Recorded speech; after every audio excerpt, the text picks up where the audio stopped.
Good morning, students. In previous classes, we have studied Markov-Kurtz rule and anti-Markov-Kurtz rule.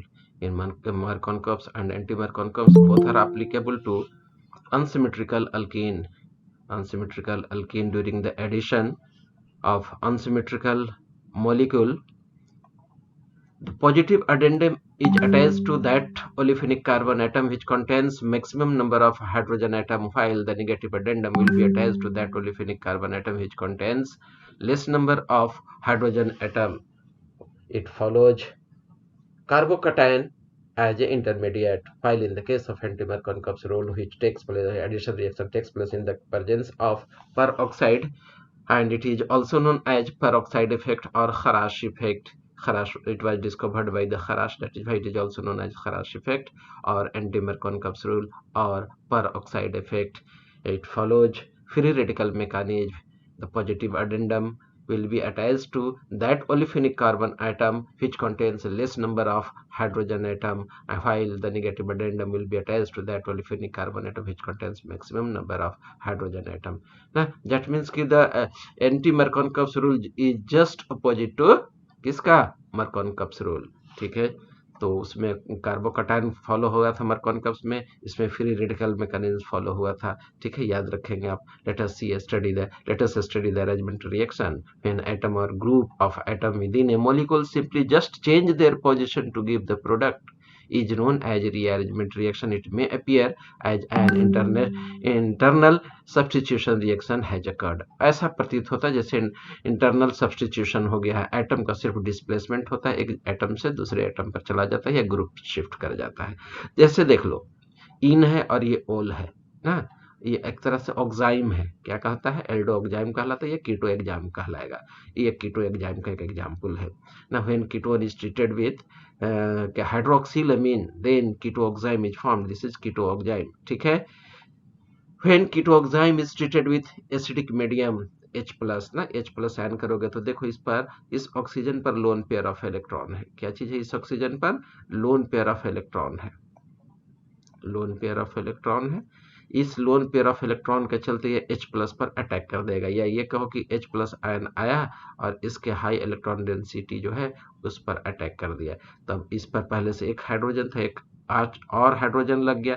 Since this oxygen will give one electron to this hydrogen atom, therefore there is lack of one electron at this oxygen atom. Consequently, its electronegativity will increase so that it will withdraws electron, bonded electron of nitrogen and oxygen towards itself.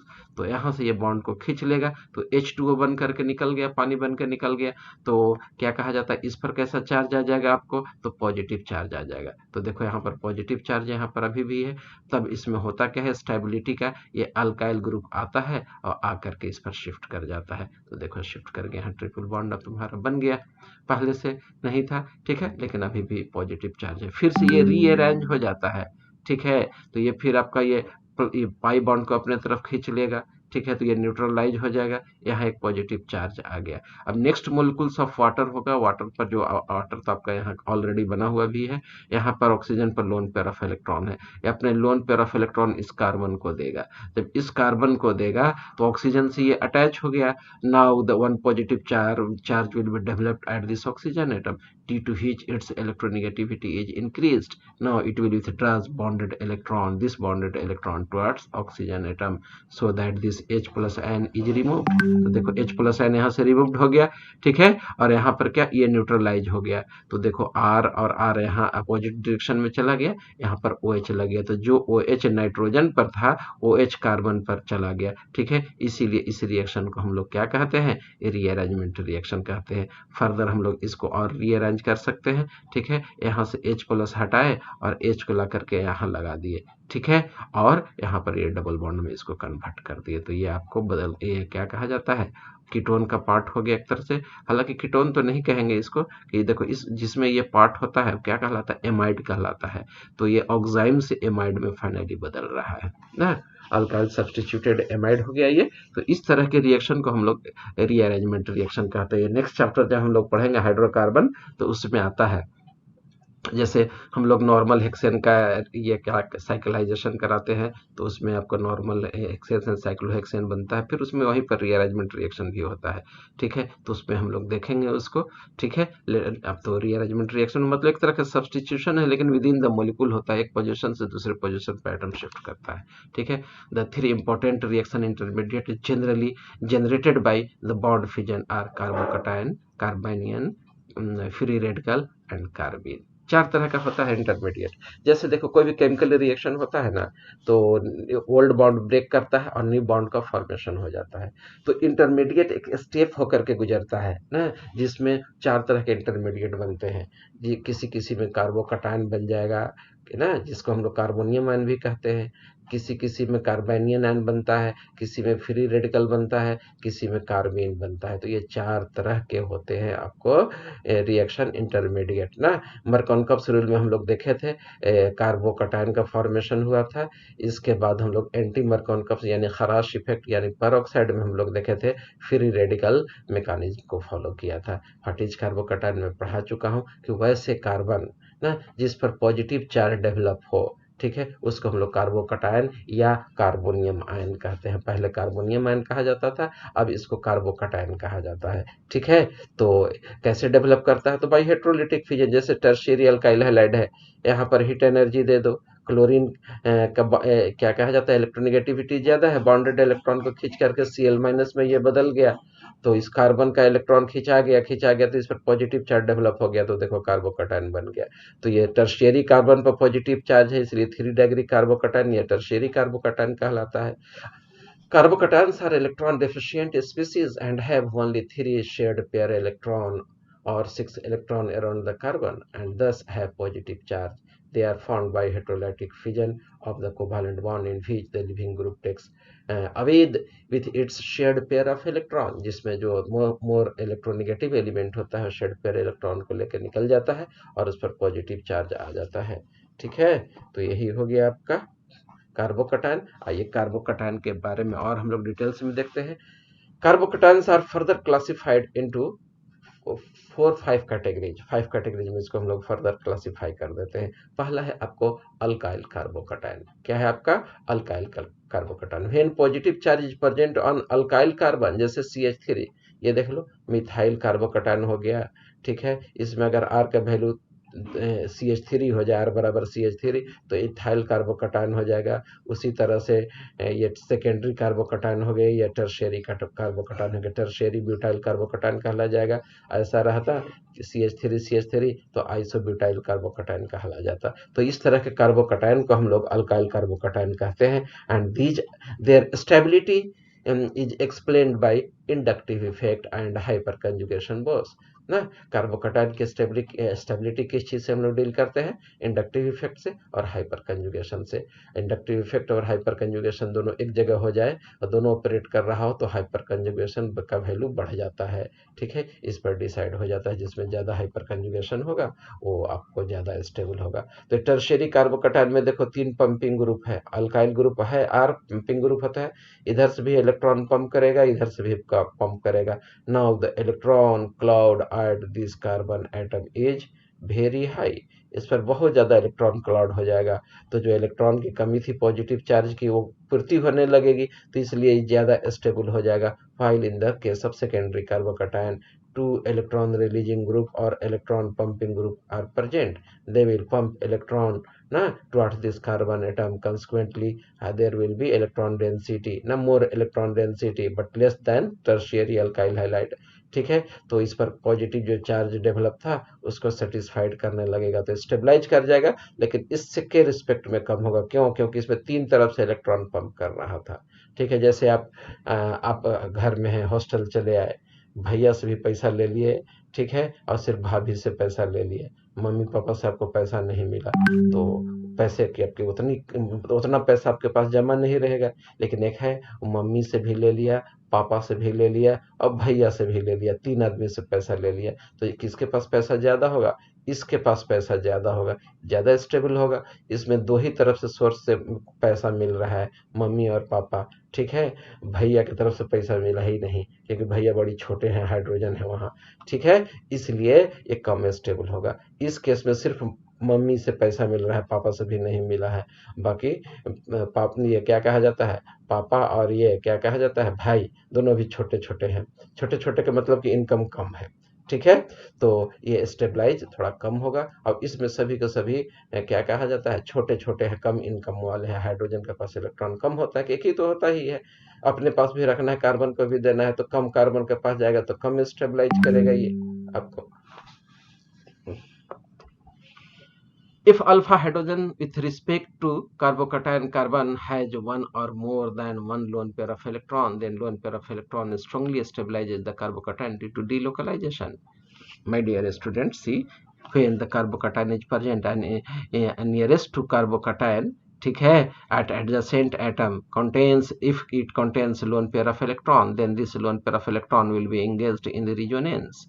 For example, this electron will be given to this carbon atom. Why so? Because of the presence of positive charge, its electronegativity is higher, so it will withdraw electron from this nitrogen atom and itself will be converted into double bond. Since one electron is given to this carbon atom, this positive charge will vanish, but this nitrogen will contain one positive charge and it is donating one electron to this carbon atom. Now it engages in the resonance, resonance में चला गया। यही वजह है कि this compound is more stable than tertiary alkyl है carbocation, because in the case of carbocation there is only what, electron releasing group or inductive effect and hyperconjugation, but there is hyperconjugation as well as इसमें resonance हो गया, delocalize हो गया। सबसे अच्छा answer हो गया कि delocalize हो गया।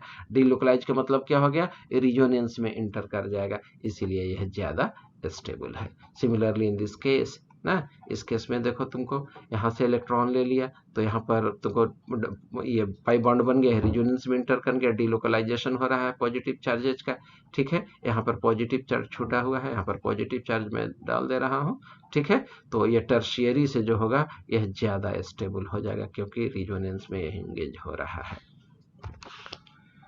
Next type of carbocation is vinyl carbocation. When the vinyl group is containing positive charge, then such type of carbocations are known as vinyl carbocation. When positive charge is present on vinylic carbon, then carbocation is known as vinylic carbocation. This carbocation is least stable because positive charge is present on the electronegative carbon. अगर किसी कोई भी system हो और carbocation हो, लेकिन अगर carbocation develop कर जाए किस पर, इलेक्ट्रोनेगेटिव कार्बन पर, तो वह अनस्टेबल हो जाता है। इसीलिए क्या होगा, आपको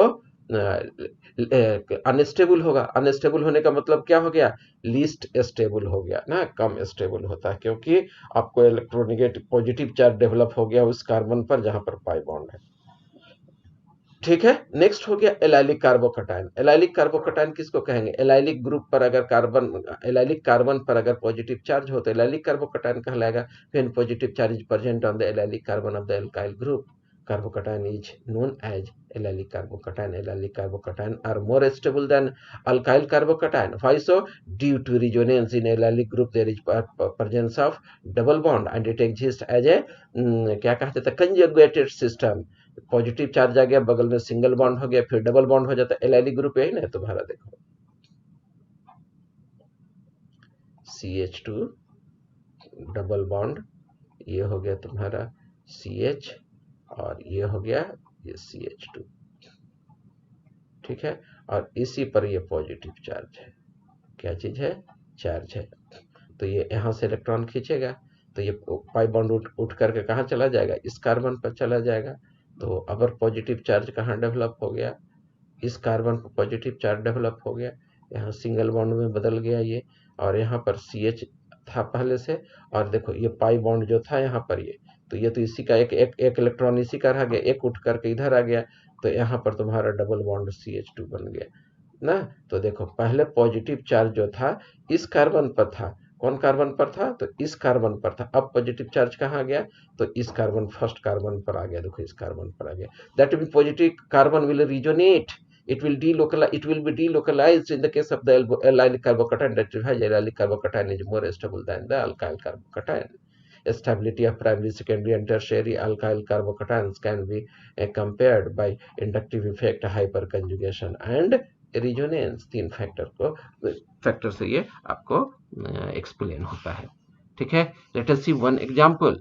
In this case there is alkyl group electron releasing group ना, प्लस आई इफेक्ट शो करेगा, इलेक्ट्रॉन पंप करके कार्बन को स्टेबलाइज करेगा। साथ ही इसमें पाई बॉन्ड यहाँ है, यह रिजोनेंस में इंगेज कर जाएगा, इसलिए यह ज्यादा स्टेबल है। इसमें देखो एक एल्काइल ग्रुप कम है, इधर एल्काइल ग्रुप नहीं बल्कि हाइड्रोजन है, ठीक है, एक डबल बॉन्ड है तो रिजोनेंस होगा, लेकिन अल्काइल ग्रुप कम होने की वजह से क्या हो गया, यह कम स्टेबल हो गया। और इसमें अल्काइल ग्रुप एक भी नहीं है, देखो यहाँ पर था एक तो कम से कम था, यहाँ दो था, यहाँ एक भी नहीं, सिर्फ हाइड्रोजन आ गया, therefore it is least stable, ठीक है। Next type of carbocation is phenyl methyl carbocation, when the positive charge is present on the that carbon atom which is directly attached to phenyl group or phenyl group na, aryl group, then such type of carbocation is called phenyl methyl carbocation। ये हो गया phenyl, ये हो गया methyl, ठीक है। तो ये हो गया phenyl methyl carbocation, 1 degree carbocation है ये, ठीक है। तो इसका नाम बेंजाइल कार्बोकैटायन भी कह सकते हैं, इस ग्रुप का नाम है बेंजाइल ग्रुप, तो बेंजाइल कार्बोकैटायन कह दिए। देखो ये फिनाइल हो गया, ये भी फिनाइल हो गया, ये कार्बोकैटायन हो गया, तो डाइफिनाइल मिथाइल कार्बोकैटायन हो गया ये तुम्हारा। ये हो गया ट्राई फिनाइल, दो तीन तीन फिनाइल ग्रुप है, ट्राई फिनाइल, ये कार्बन हो गया मिथाइल, ठीक है, और ये कार्बोकैटायन लग गया, तो ट्राइफिनाइल मिथाइल कार्बोकैटायन का ये स्ट्रक्चर हो गया आपका। Stability of phenyl methyl carbocation can be explained bye resonance, ठीक है, जिसमें बेंजीन ग्रुप ज्यादा लगा हुआ रहेगा उसमें रिजोनेंस ज्यादा होगा। जैसे जैसे देखो इस कंपाउंड में तीन तीन बेंजीन रिंग है, एक दो और एक तीन, 10 टाइम्स रिजोनेटिंग स्ट्रक्चर बनेगा, 10 रिजोनेटिंग स्ट्रक्चर बनेगा, therefore it is more stable.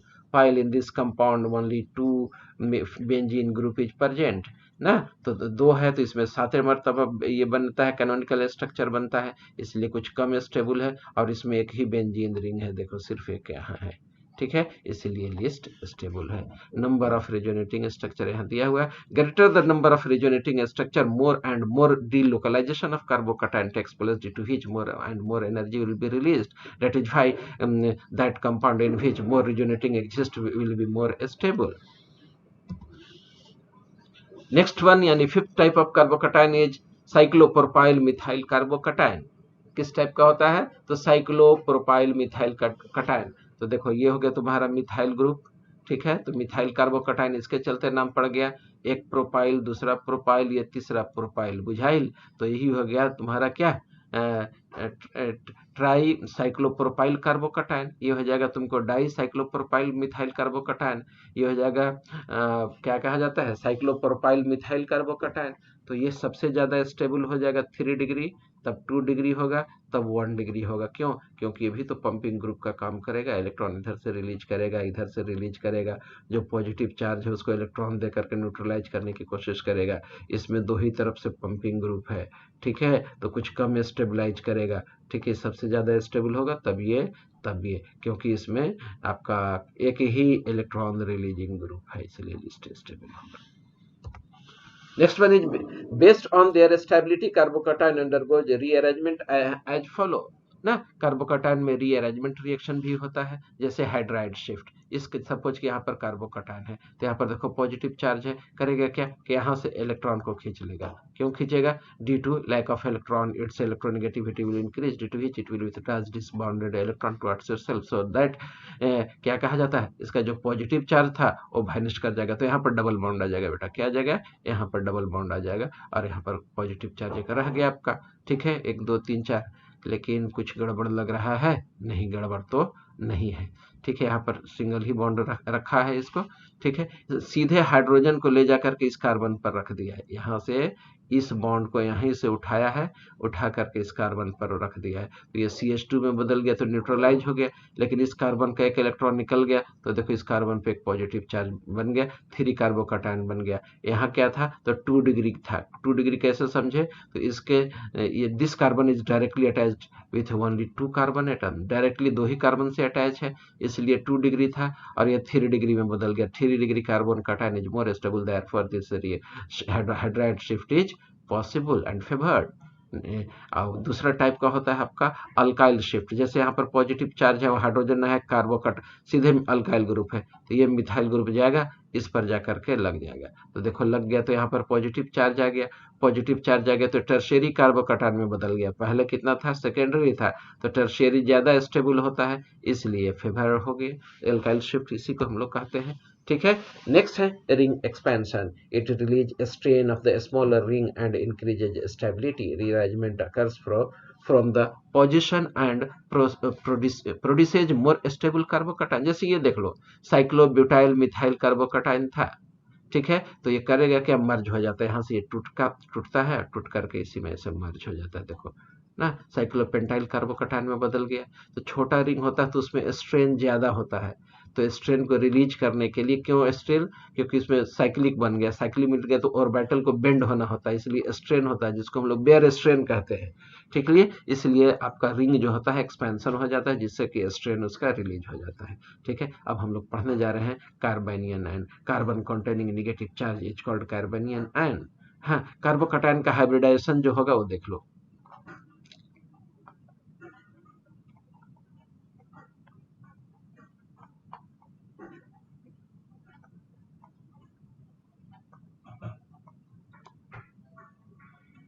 एक सिग्मा बॉन्ड, दो सिग्मा बॉन्ड या तीन सिग्मा बॉन्ड, और तीन सिग्मा बॉन्ड बराबर हम लोग क्या लिख दे, sp2 लिख दिए।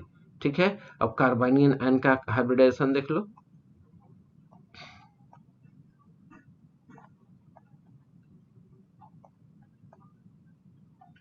ये माइनस चार्ज हो गया, यानी 2 इलेक्ट्रॉन के बराबर हो गया ये। तो एक सिग्मा, दो सिग्मा, तीन सिग्मा और ये 4 सिग्मा, कितना हो जाएगा, sp3 हो गया। तो तुम्हारा ये जो होता है क्या, कार्बोनियन आयन sp3 हाइब्रिडाइज्ड हो जाता है। ठीक है, तो species bearing negative charge on carbon and possessing 8 electron in its valence shell, these are produced by heterolytic cleavage of the covalent bond in which shared pair of electron remains with the carbon atom। तो carbon containing, ठीक है, 8 electron with negative charges is known as, क्या कहा जाता है, कार्बोनियन ion कहा जाता है। ठीक है, stability of carbanion can be explained by inductive effect when any carbon containing negative charge which is known as carbanion ion and if there is presence of electron pumping group। तो देखो इसमें electron pumping group तीन तीन है, तो एक तो negative charge है, कोई आदमी है 4 सिंघाड़ा खा करके बैठा हुआ हो, ठीक है, ऊपर से एक दोस्त आया, अरे भाई एक मेरा बर्थडे था, एक लड्डू खा ले। इधर से आया कि अरे आज मेरा भी जन्मदिन था, फेसबुक वाला जन्मदिन था, तुम जो है से 2 मोतीचूर खा लो। ठीक है, ये आया, ये डोसा खिला दिया, ये रहेगा, इसको इंडाइजेशन हो जाएगा, वोमिटिंग करबे करेगा, तो ज्यादा अनस्टेबल हो गया। एक है कि वो तो बेचारा पहले से पापा आए और उसको चिकन चिकन और क्या कहा जाता है, रोटी खिला दी। अब उसके दोस्त के पापा आए, वो भी खिला दिए, उसका एक फ्रेंड आया, वो भी खिला दिया, तो 2 ठो खिलाया, 2 ही आदमी से ही खाया, अपने भी खाया, एक दोस्त, 2 दोस्त भी खिला दिए, तो थोड़ा कम स्टेबल होगा, मतलब कि क्या होगा, इसको भी इंडाइजेशन होने लगेगा। इसमें 3 था, इसमें 2 ही आदमी खिलाया, तो ये क्या कहा जाता है, ये ज्यादा अनस्टेबल हो जाएगा, उल्टा लिखा गया है जी, ये नहीं ठीक है, स्टेबिलिटी है ना, तो ये आपका कम स्टेबल हो जाएगा, उससे ज्यादा स्टेबल ये होगा। और सबसे ज्यादा इस पर, इसको कोई एक अपने खाया है बेचारा, कोई खिलाने वाला नहीं है, इंडाइजेशन नहीं होगा, वोमिटिंग नहीं करेगा। इसमें एक ठो दोस्त इसको खिला दिया है, ठीक है, तो एक्स्ट्रा इलेक्ट्रॉन, ऊपर से एक और दोस्त खिला दिया, तो ये अनस्टेबल हो जाएगा। तो ये अनस्टेबिलिटी ऑर्डर है आपका ना, स्टेबिलिटी सबसे ज्यादा ये स्टेबल होगा। Greater the plus I effect, lower is its stability of carbanion ion, but minus I effect अगर कहीं पर है तो minus I effect is directly proportional to the stability of carbanion ion. जैसे देखो इसमें फ्लोरीन है, ठीक है, तो फ्लोरीन इलेक्ट्रॉन खींचेगा, तो जो एक्स्ट्रा खाया था थोड़ा डाइजेस्ट कर जाएगा आसानी से, इसलिए सबसे ज्यादा स्टेबल होगा। क्लोरीन का माइनस आई इफेक्ट कम होता है, तो थोड़ा कम इलेक्ट्रॉन खींचेगा, थोड़ा कम स्टेबल है। फिर इसमें ब्रोमीन है, फिर इसमें आयोडीन है, आयोडीन की इलेक्ट्रोनेगेटिविटी कम है, माइनस आई इफेक्ट कम है, कम इससे इलेक्ट्रॉन खींचेगा, इसलिए कुछ न कुछ पेट इसका फूला हुआ रहेगा, मतलब कि इंडाइजेशन रहेगा, मतलब कि अनस्टेबल होगा। मतलब कहने का क्या हो गया, minus I effect is directly proportional to stability of carbanion ion. अब है नेक्स्ट है आपका factor electronegativity of carbanion carbonic carbon. ठीक है, जैसे आप देख लीजिए, आप 3 तरह के यहाँ पर कार्बोनियन आयन में लिख दिया हूँ। एक तो आपका इसका हाइब्रिडाइजेशन sp है, जिस पर माइनस चार्ज है, इस पर है जिसका हाइब्रिडाइजेशन sp2 है, इसका हाइब्रिडाइजेशन कितना है sp3 है। ठीक है, तो कैसे इसका निकाले, एक सिग्मा और एक सिग्मा के बराबर ये हो गया, दो हो गया sp, इसमें देख लो एक सिग्मा एक पाई होता है, एक सिग्मा होता है, तो एक सिग्मा दो सिग्मा एक तीन सिग्मा, तीन सिग्मा बराबर sp2, ये हो गया दो और एक तीन और एक चार, चार बराबर sp3 हो गया। एस कैरेक्टर 25%, एस कैरेक्टर 3.33%, इसमें हो गया 50%। Due to high S character ना, as you know the s subshell is nearest to the nucleus and and it is spherically symmetrical, when the electron will be present in s cell it will be more attracted to the carbon atom, तो इसमें minus charge जो है carbon से ज्यादा attracted है, attract कर देगा, तो इसलिए ज्यादा स्टेबल हो गया। इसमें कुछ कम स्टेबल होगा और इसमें और सबसे कम स्टेबल हो जाएगा। डीलोकलाइजेशन और रिजोनेंस, अगर कहीं पर रिजोनेंस हो रहा हो तो निगेटिव चार्ज डीलोकलाइज्ड हो जाएगा, कभी यहाँ कभी वहाँ घुमक्कड़ हो जाएगा, तो क्या होगा, एनर्जी ज़्यादा रिलीज होगा तो ज़्यादा स्टेबल हो जाएगा। फॉर एग्जांपल इसमें देखो टर्शियरी कार्बेनियन आयन है, इसमें तीन फिनाइल ग्रुप है, तीन तरफ से रिजोनेंस होगा, इसमें दो तरफ से रिजोनेंस होगा, इसमें एक तरफ से रिजोनेंस होगा, इसमें क्या कहा जाता है, एक रिजोनेटिंग स्ट्रक्चर कम बनेंगे, इसलिए इससे स्टेबल है और ये सबसे ज़्यादा स्टेबल हो गया। Greater the number of resonating structure greater will be the stability. ठीक है, stability of different type of carbanion in decreasing order. तो आप देख रहे थे अभी तक कार्बेनियन आयन, इसमें देख लिए बेंजाइल कार्बेनियन आयन हो गया, एलाइल कार्बेनियन आयन हो गया, फिर आपका विनाइल हो गया, ये भी क्या कहा जाता है, विनाइल पर एक हाइड्रोजन नहीं है। ठीक है, ये फिर विनाइलिक हो गया, अल्काइल कार्बेनियन हो गया। ठीक है, तो सबसे ज्यादा बेंजाइल कार्बेनियन, क्यों, क्योंकि इसमें रिजोनेंस होगा, ज्यादा रिजोनेटिंग स्ट्रक्चर होगा। एलाइल में भी रिजोनेंस होता है लेकिन रिजोनेटिंग स्ट्रक्चर कम बनता है, इसमें आपका क्या कहा जाता है, रिजोनेंस नहीं होता है लेकिन ज्यादा इलेक्ट्रोनिगेटिव है, एक हाइब्रिडाइजेशन पर डील होगा, और इस कम इलेक्ट्रोनिगेटिव है ये, तो कुछ कम ये आपका क्या कहा जाता है, स्टेबल है। और अल्काइल कार्बोकैटायन में कोई स्टेबिलिटी नहीं है, सबसे लीस्ट स्टेबल है, क्यों, क्योंकि उसमें प्लस आई इफेक्ट होता है। ठीक है, now let us study about the free radical, the carbon containing 7 electron or odd electron or unpaired electron in their valence shell are known as free radical. अगर carbon में है इस तरह से, और यह कैसे बनता है, तो हेट्रोलिटिक होमोलिटिक फिजन से बनता है, जैसे मिथाइल ग्रुप है, इथाइल ग्रुप, इथाइल था, इथेन था, इसमें हम लोग एच न्यू क्या दे दिए, heat energy they the H new, तो ये बॉन्ड टूट जाएगा, अपना अपना इलेक्ट्रॉन लेके निकल जाएगा, तो दो फ्री रेडिकल बन गया, मिथाइल फ्री रेडिकल और methyl free radical. They contain 7 electron in outermost orbit of the carbon free radical. Owing to the presence of odd electron, carbon radical is paramagnetic, और odd electron होने की वजह से यह paramagnetic in nature होता है। Due to this reason, free radical are highly reactive। ठीक है, free radicals are neutral electrophile, और फ्री रेडिकल जो होता है न्यूट्रल इलेक्ट्रोफाइल है। ठीक है, तो आइए क्या कहा जाता है, जब हम लोग डिस्कस करेंगे स्टेबिलिटी ऑफ फ्री रेडिकल। ठीक है, can also be explained by inductive effect and hyperconjugation. My dear student, when any free radical is tertiary then there will be more inductive effect ना। कैसे inductive effect ज्यादा होगा, तो देखो इसमें यहीं पर मैं समझा देता हूँ। 3 डिग्री